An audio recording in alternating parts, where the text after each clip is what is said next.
for coming tonight, or today, I should say. I hope you all had a chance to take a look at the show, because this basically the lecture I want to speak about is how this very long duration project evolved.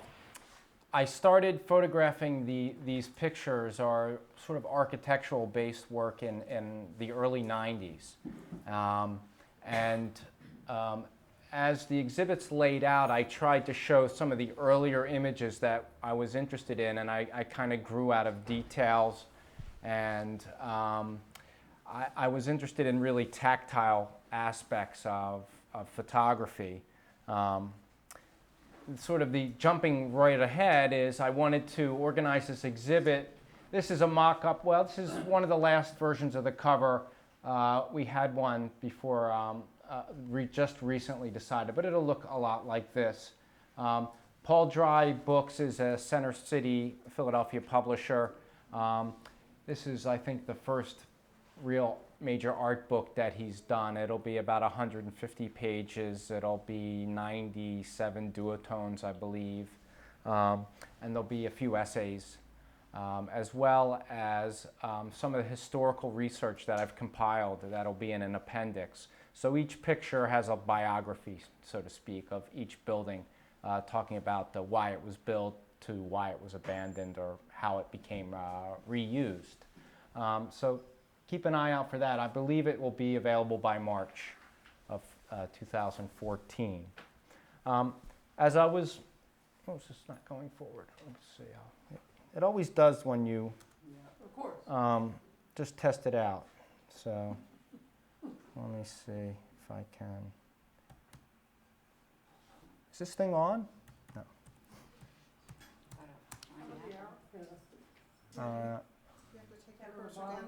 Maybe. I hope I don't have to do that, but I could do that. This is a Van Dyke Brown print I did in my last year of college, and I graduated in '89 from George Washington University in DC, and they had a really good fine art department, and I was interested in bringing the hand into the photography. I really liked making my own photographic paper. I like destroying the rectangle that sort of is an anchor in photography. I also, I'm going to have to do this button here. This is a cyanotype. These were also pretty big. I liked getting into larger prints, about 24 inches in size. And probably by the time I got out of college and I was looking at some of my work, I was photographing. I spent about a year after I graduated college, I spent half a year in Europe. And I'm still photographing with all kinds of formats, 35 millimeter, medium format, color, black and white, grainy, not so grainy. So it was a time where, even after college, I was enjoying the medium just for the fun of it. And particularly for the fine art aspects of it. When I got back, there's some other work I shot in Europe, Père Lachaise in Paris, and the coast of Ireland. I found an old fort that was used as a barn for these cows. When I came back to Philadelphia, I was still very much into using transparencies. Again, I just really liked looking at them on a light box. That's Lemon Hill, and just a couple of a sequence from Lemon Hill that I was interested in, really the tactile part and the architecture. And probably within a year, I started photographing much more with the large format camera. And these are some of the details I was looking at. This image is in the back there, and you'll just see the door. A lot of time, I'm not even looking at the photograph as a rectangle. I'm looking at just a subject in there that I'm interested in. I cut out all the stone on that Art Nouveau, and I just was interested in the bronze and the glass. And I'm usually using transparencies because I want to make non-silver prints. So you have to, it's a complicated process, but you sort of have to make another negative which is much larger, and it's made from a smaller image and the larger. Another thing that was influential to me is that I went to Europe as a roadie for a band from Washington, D.C., a sort of an alternative rock punk band, I guess you would call it. I don't know, it wasn't that punk, but we played all kinds of strange places on the itinerary, and a lot of them were just self-initiated autonomous centers that young people had taken over architectural sites or abandoned historic buildings. And this is actually under in Hamburg under a railroad viaduct. And this is a Google image of the viaduct and what they were closed off and they were made into usable spaces. The young people just broke in there and I guess they hot wired some electricity from the railroad tracks, and next thing you know you have a 1,000-person concert hall, and they would sell beer and wine and things like that, and they would make out very well, and they could have bands and pay them. And that was part of the Hofenstrasse squat. They actually had occupied about 2 tenement blocks about a block from here, from this location, where they had occupied the entire block. They had put in stores, restaurants, and clubs, and they defended it from the authorities basically through physical means. This was another one in Germany, and this kind of squatter movement or autonomous youth movement was very strong in Germany. This was in Frankfurt. It was in an old nursing barracks, and that's a picture of it from their website. It's still there. We were there probably about 7 years after they had founded it. And it was heavily defended at that point because they had the first 5 or 6 years were spent often battling the authorities who claimed terrorists were being harbored inside. But they stood their ground and they maintained it. People lived in the upper floors and they had a club in the basement. And here you see looks like a Peruvian group coming out. They would just host a lot of cultural events. Perhaps the largest squat I ever was in, it was in the capital of Switzerland, Bern. This is the Reitschüler squat with riding academy. It was a 19th century cavalry barracks and riding academy that was abandoned for many years. This I photographed from the roof looking into the courtyard. And it was only a few years old at the time. They had been thrown out a couple times and they would have mass demonstrations, and here they are pushing police through the doors of it to regain possession of the property. And they could negotiate with enough people, they could negotiate with the authorities, well, we need electricity and keep the water on and such. And they had a lot of support from the university community in Bern. There's another picture of it. They recently celebrated their 25th year. Yeah, they are still there, and they have a nice cafe, restaurant, photography studio, dark room, sculpture works with woodworking, ironworking, and they have a theater group and a stage, and they have 2 nightclubs. And so we were impressed that they didn't charge anything for the show that we were giving, even though our guarantee was 1,000 Swiss francs, and we're like, and they just passed a hat, and they sell alcohol legally, so they were able to pay us generously without even charging admission to the place. So when I came back to Philadelphia in the early 90s, I guess I was scratching my head looking at these buildings. At Philadelphia, like as you probably all recall, at the early 90s had to be the bottom for the city. I mean, it was almost felt like you were walking around in the movie set, and a lot of movie directors like Terry Gilliam, came here to photograph and shoot apocalyptic scene, science fiction. But I still was walking around and I'm still looking at details, and this is the negative, the full print of this image. And again, I'm not even considering the full frame or traditional documentary photography. I'm just wanting to grab that little piece of architecture and sort of, almost like in an architectural drawing, repeat it on its own on a piece of paper that is made in Germany for charcoal thing. So very much into the fine art aspect and interested in the fine art thing. This is, again, that's what was stripped from it. And that's Rainbow. That's another one I did around the same time. And I think it was a combination of finding these tactile, abandoned places, this 19th century architecture, but plus have the contemporary text that often was ironic or just seemed at odds with the building. The other one was, city blue, seemed to jive. But I was photographing, small details, larger details, and I was shooting a bit in Great Britain. There's Parliament, York Minster, and the Glasgow School of Art. Laurel Hill, again here. A lot of this, I had a whole work on cemeteries that were really inspired from the cemeteries of Scotland because they're kind of fantastic and scary, and I like that. What evolved from it was as I was looking for these like icons that I was photographing, these architectural details, I started to notice more of the civic architecture and started to group into public buildings. I love these doorways, and that's just a motif that repeats from when I was in college. I found myself the sealed doorway, the symbolism of the sealed doorway, because when they made these schools with these dramatic entrances, I mean, obviously it was a contract, right? It was like you enter into a new mindset. From here you can leave this neighborhood, or the symbolism was so rich. Plus all the gargoyles and stuff. I'm not sure, some of those things, but Where is that? What school is it? That building there, and I'm totally blanking on it. Anthony Wayne Public School. So again, it's when they name schools after like historical figures. Anthony Wayne being a Revolutionary War general.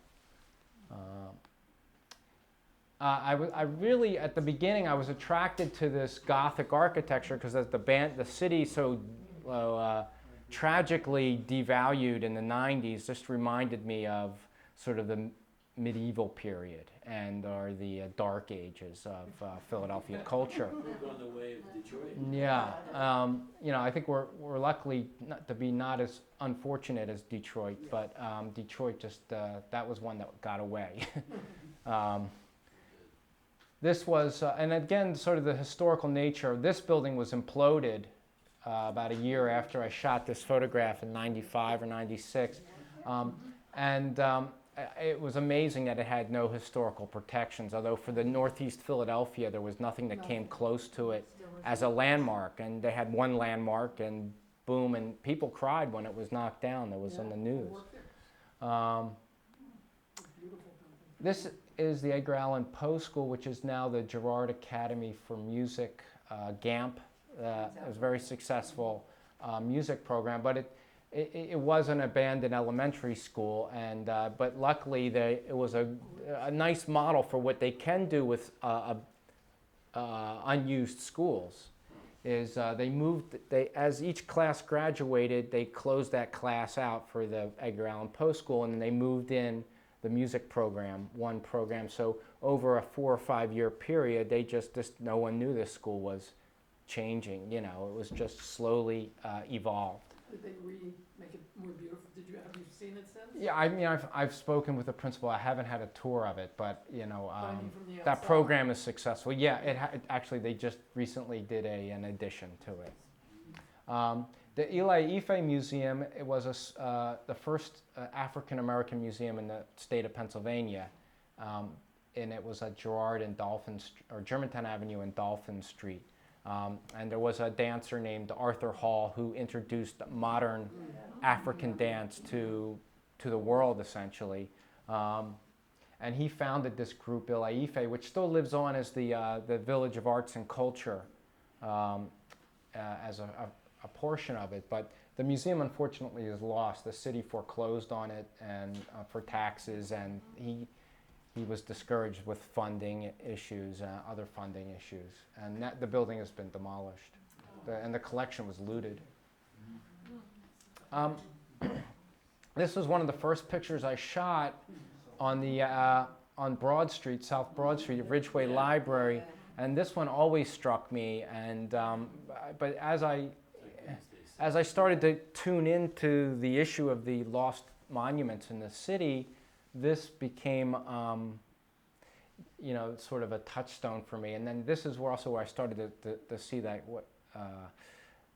the relationship with a lost classical past. And I felt began to feel like a Piranesi in Rome in the 17th century, looking at these ruins and wondering where they came from. And my father had a book of Gibbon's, the history of the decline and fall of Roman Empire. I never read that book. It's hard. I read portions of it now, but as a child, I was so interested in all the illustrations, which were all Piranesi etchings, and there's some examples of them. And I think these abandoned classical buildings in the city were started to make me think like more of this archaeological aspect of digging out this what the progenitor civilization was for Philadelphia. Obviously it was modeled on the idea of a Greek democracy, and the ideals of that were supposed to be symbolized in this architecture.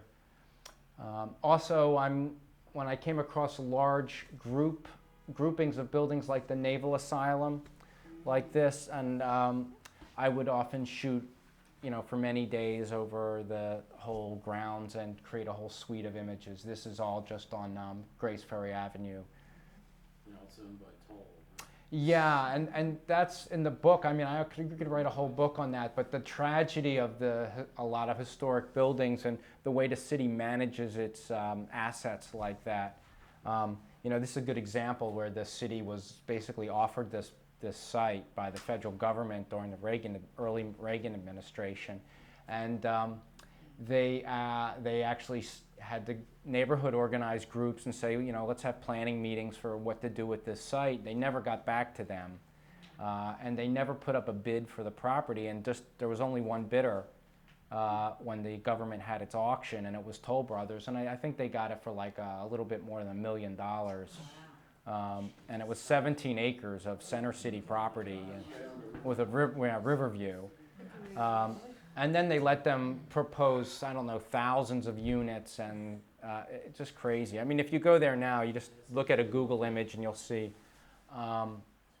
the ridiculousness of that development. This is Linwood Hall, another cultural landmark that's abandoned, still in limbo. I think, I don't know if it's yet abandoned, but if you ever go by there, that suite of images is reflective of a portion of the suite of photographs along the wall, the small little silver prints. This is just outside the city in Elkins Park. But it's Peter Widener's home. He built it as a home and an art museum. So it was, he had a catalog. I've seen the gravure catalog he did every 2 years, and it was like there was a Rembrandt room and a Titian room and a Van Eyck room and things like that were, it was one of the largest fine art collections in America at the time. And he built this as a public museum. I mean, he was open to the public, and it had landscape gardens, and it was the same architect and landscape architect as the art museum. It was a rough draft for the museum, essentially, 20 years before the museum was opened. Peter Widener was the first initiator of the art museum's move from the Memorial Hall. And so after maybe 10 or 15 years, he got very frustrated and built his own museum, and his son basically blew off the city, got frustrated again when they said, we'll give you these 600 works of art for the collection. Now that collection is the foundation of the National Gallery's collection in Washington, D.C. Tyler Street from there, right? Tyler School. Tyler School of Art was, yeah, Right near just there. the street. This is Germantown Hall, Wow. modeled on the Merchants Exchange, and it was a government building. It's now vacant, and anyone with $300,000 could have it and a good development plan. Wow. Yeah, it's cheap, but it's going to cost you something to fix it. Yeah, a little. The old Sears Roebuck underneath the elevated in near 69th Street. Remember that one? Oh, yeah. This is Philadelphia, Pennsylvania, and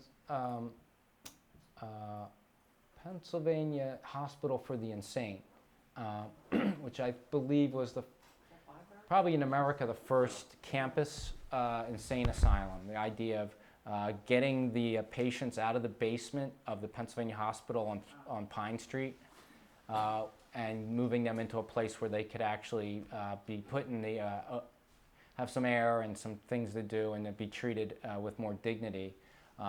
This was one of the first buildings designated historic by the Historical Commission in 1953 or so. Another aspect of my portfolio is I really like to get the details, so kind of a blow up from the negative. You can see there's a plaque here. So when the Philadelphia Housing Authority was given this site, they found no use for the building, although they weren't going to build on that area. They were just using the large campus to build a couple towers. This is 49th and Market, or no, not that far up. They built a men's unit. This is the original one that got crowded. They built a men's and a women's unit. I think the women's one is now still standing. But this one was more like 40, maybe 46th Street. Yeah, 46. And where they elevate it comes out of the ground and starts becoming elevated. But there's some details, and this portico was saved. It was demolished later because it was just a danger to the public because it was crumbling down.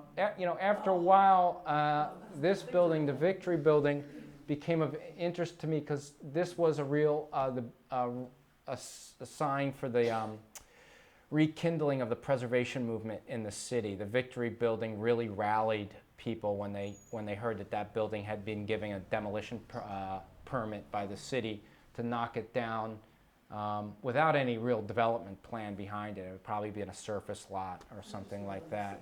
And so it was in the age of fax machines, and the mayor's fax machine was just inundated with people faxing in demands that the building be maintained, and it was actually saved. And another thing that saved it was the death of Rappaport. And that's when I really began doing a lot more research and just collecting everything in the newspaper that was relevant to particular buildings. Some to just know more about the buildings, other to discover buildings that I could photograph. And in the back, I put a little installation to kind of show you the overwhelming amount of information and points of interest and political shenanigans that go on around the built infrastructure of the city, and particularly the historic buildings. I always found it a shock that Philadelphia, without a doubt, the most historic city in the country, has the least enforced preservation ordinances. I mean, almost like there aren't any preservation ordinances. Building gets saved or demolished depending on the whims of either a developer or the city at the time. There we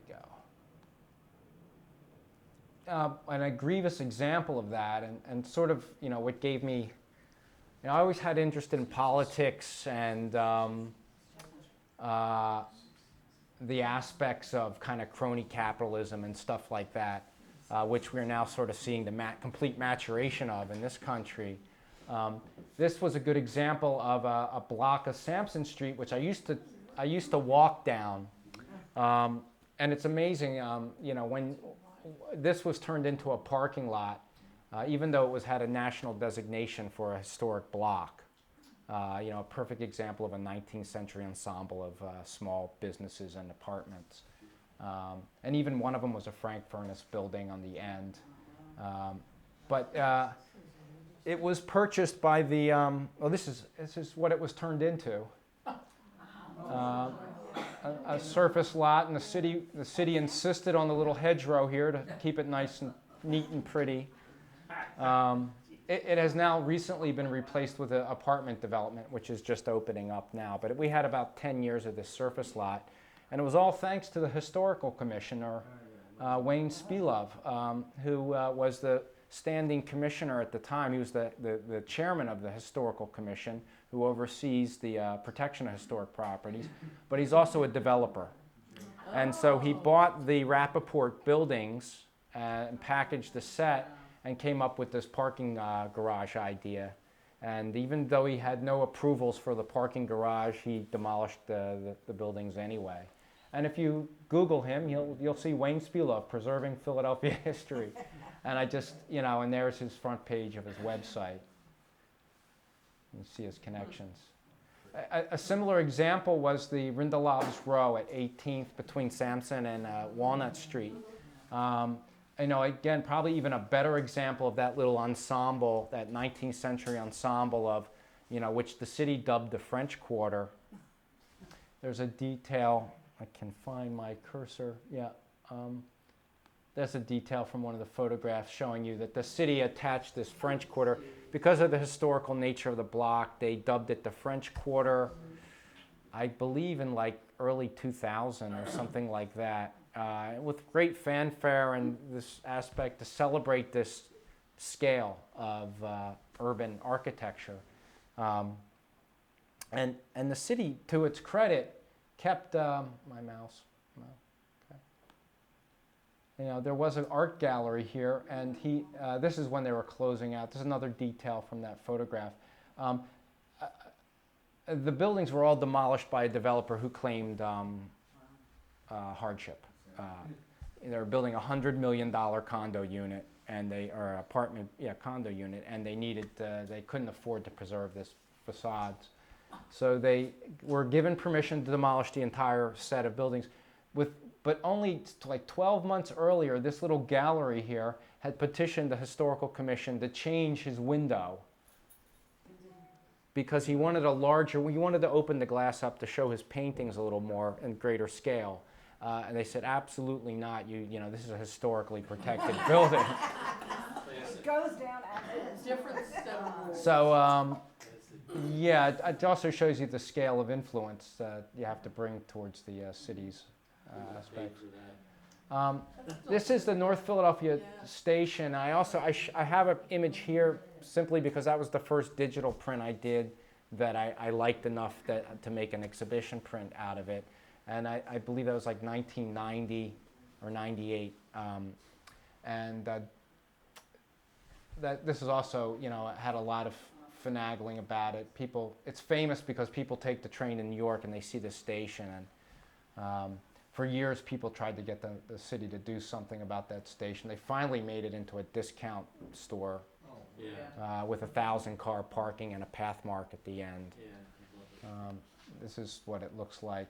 Rita's got one of the buildings there. They demolished most of it so that they could put in your basic standard 1,000-car parking, capacity for Christmas Eve specs. There's the path mark over here on the other end.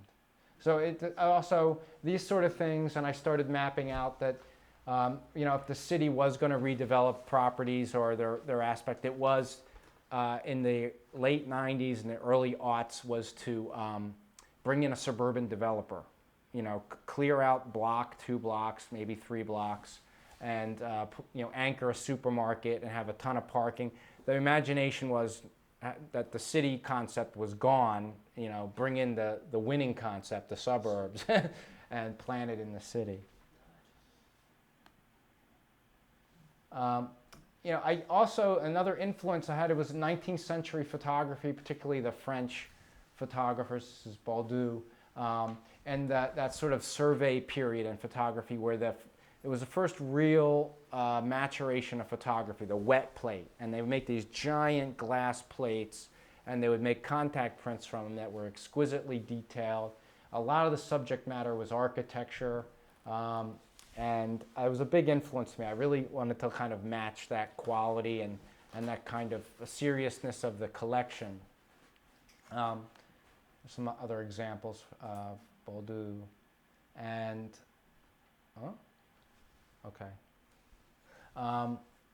and that kind of led me to, as I was starting to make digital prints, the prints I originally made, the negatives were I used an astronomy film, a film for photographing, originally developed for photographing the sun. And the only reason why I used it, because it allows me to do these big prints with the exquisite detail. It has really great detail.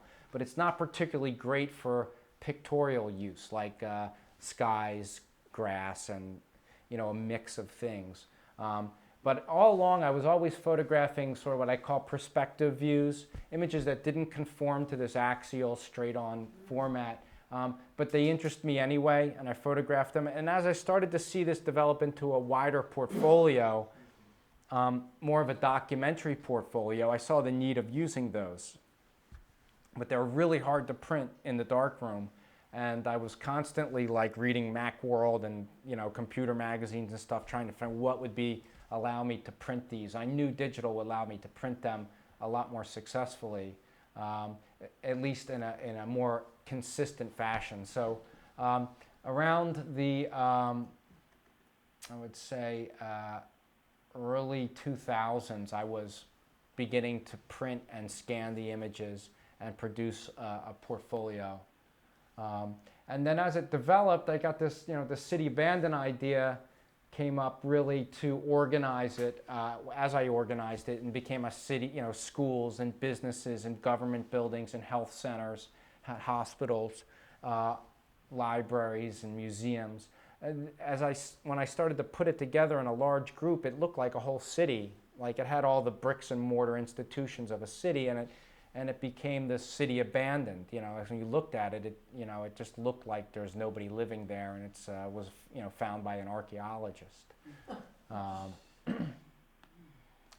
going to go over one section here, the schools we touched on a little bit there, the Spring Garden School. And I was interested in also details, contemporary or early, not recent ones that show attempts by the community to try to reuse the buildings. In some cases, the city would donate the building to a community group or lease it for $1 type thing. And I spoke with this group. They just never were able to get it off the ground, just with just volunteers, and it didn't work out that way. And I always found, interested how did it clash with what I saw in Europe, where maybe 20, 30, 40 people could get together and renovate a building with almost no funds, and then maintain a community there because they're living in it as well, and it becomes their home as well as a center for culture. And in the United States and in Philadelphia, you only have a very limited model for redevelopment, and that is IRS tax credits. So if you see a school renovated, and this is the St. Anthony de Padua School in Grays Ferry, it's now a senior residence. A lot of schools, I'd say a few of them have been converted to senior residences or assisted living facilities, and the model is just the federal government's back behind it in one way or another. The IRS will grant tax credits to a developer. So say your project is a $15 million project, you can apply for $15 million or a portion of that in tax credits.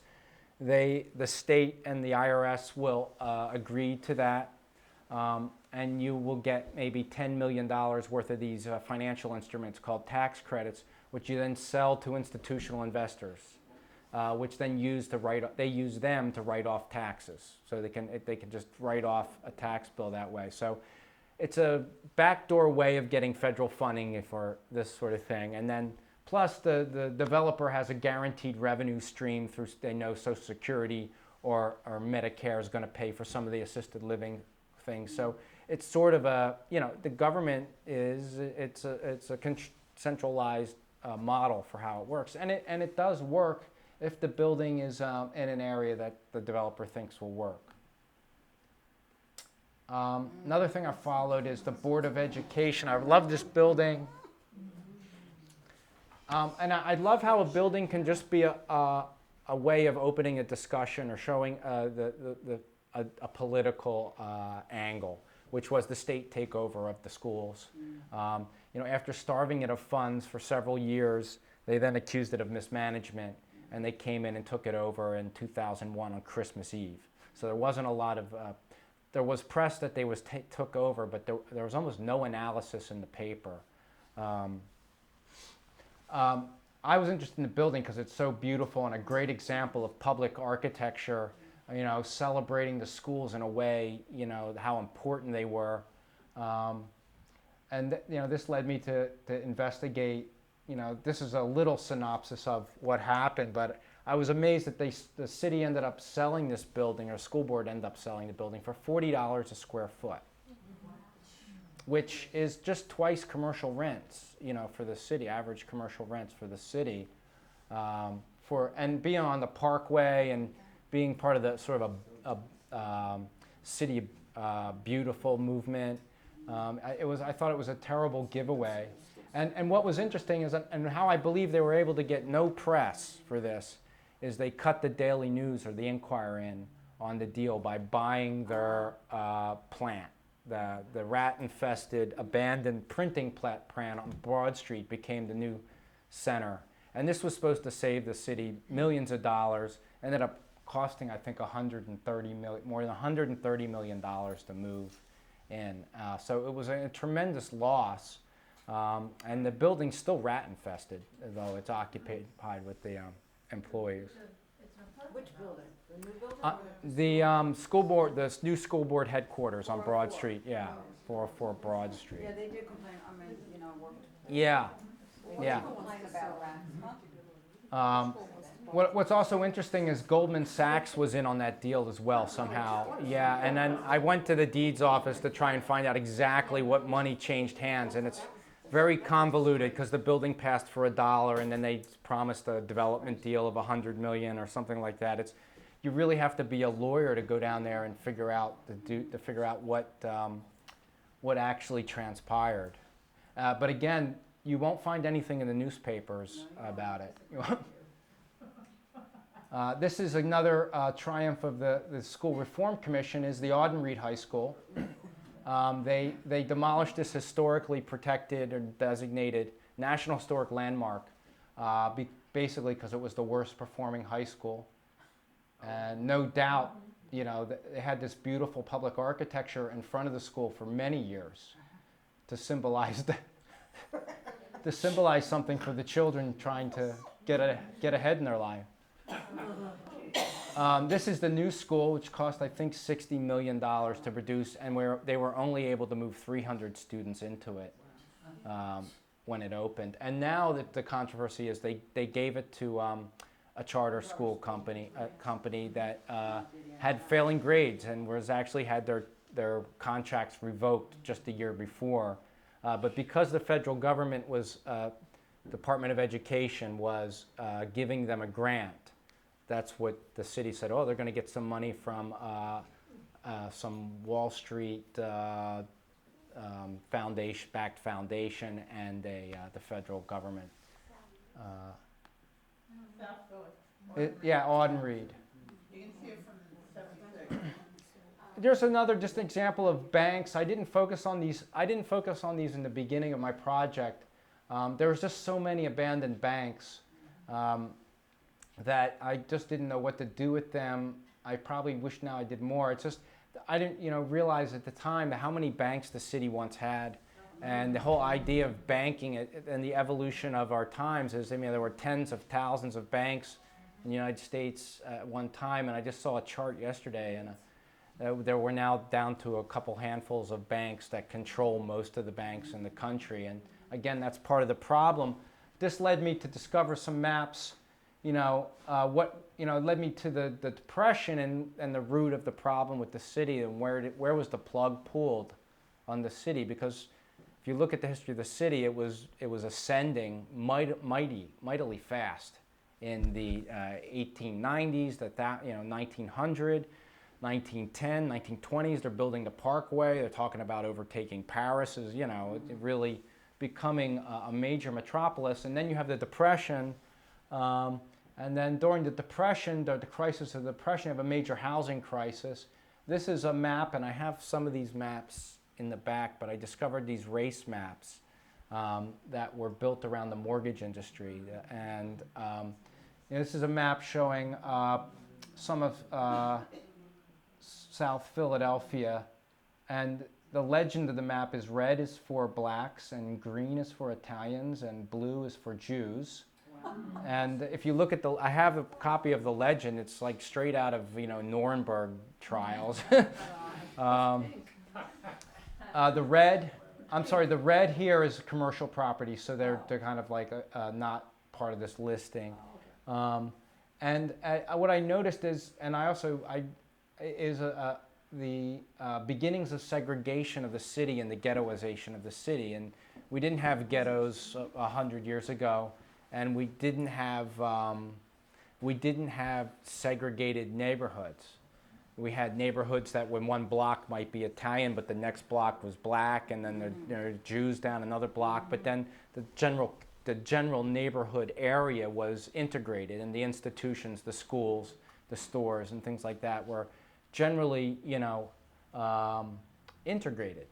The federal government, this is a local map done by someone who worked for MetLife.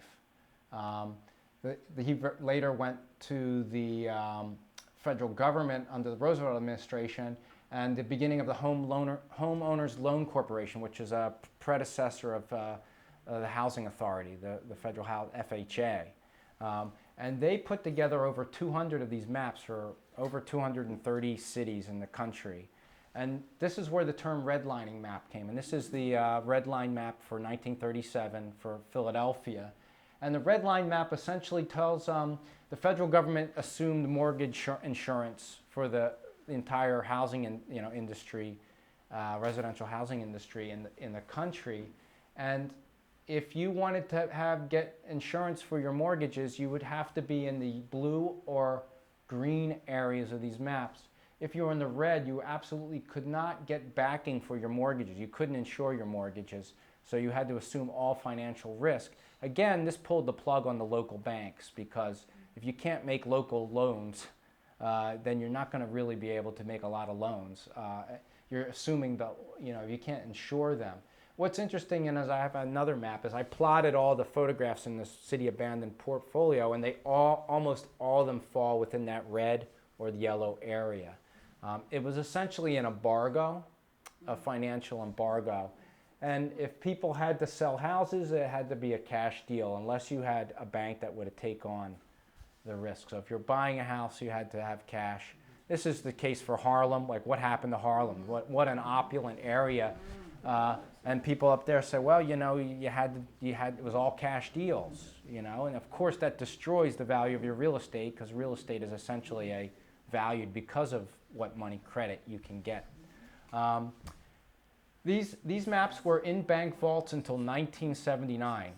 Court civil rights lawsuit at that time finally got banks to stop lending discrimination, but they were in use from the 30s to the late 70s.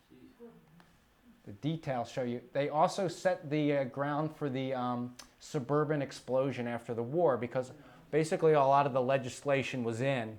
The housing criteria was developed, and you had a situation where when the economy finally recovered and you had the post-war boom period, there was only one place to build, and the FHA had also established that you can't build row homes. They're not going to qualify for mortgages, and you have to have a porch, and you have to have a certain amount of land per housing unit, which essentially locked the cities out of any redevelopment after the war. And as you can tell, there really wasn't any rebuilding since that period, since the 30s.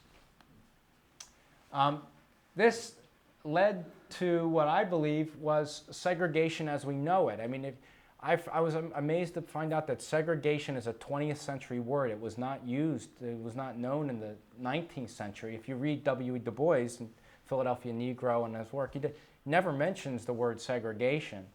In fact, the Philadelphia Negro, he's talking about in 1900. Things are looking up, he's only seeing improvements. The society is integrating, and it's a positive work that he's talking about. I've put together some pictures of Philadelphia schools from the 30s, and to see that you can see the integration throughout. So where schools are in neighborhoods, I'm not talking about the northern reaches of the city that may have been all white. The population of blacks in the 30s was smaller than the population for Jews. I think you're talking about maybe 400,000 Jews and maybe 300,000, 200,000 blacks. But you can, I don't have really great color slides. This is from the Philly History website.